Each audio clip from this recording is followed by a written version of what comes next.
Zuho surasi Makka da nozil qilingan 11 oyatdan iborat.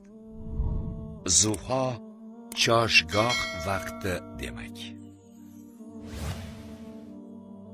Mehribon va rahimli Alloh nomiyle qasam yod eturman choshgoh vaqti bilan va o'z zulmati bilan atrofni qoplab turgan tun bilanki, ey Muhammad, Rabbingiz sizdan voz kechgani ham yo'q, yomon ko'rib qolgani ham yo'q. Albatta siz uchun oxirat saodati dunyo farog'atidan yaxshiroqdir.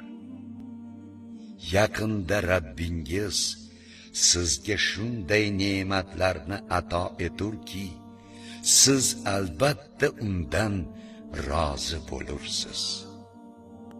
Ey Muhammad, Rabbingiz sizni yetim holda topib, boshpana bermadimi? Yana sizni gumroh, g'ofil holda topib, to'g'ri yo'lga hidoyat qilib qo'ymadimi? Sizni kambag'al holda topib, Xadichaga uylanishingiz tufayli boy qilib qo'ymadimi? Bas endi siz ham yetimga qahr qilmang.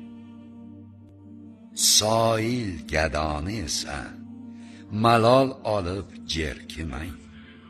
Rabbingizning sizga ato etgan barcha ne'mati haqida esa odamlarga so'zlang.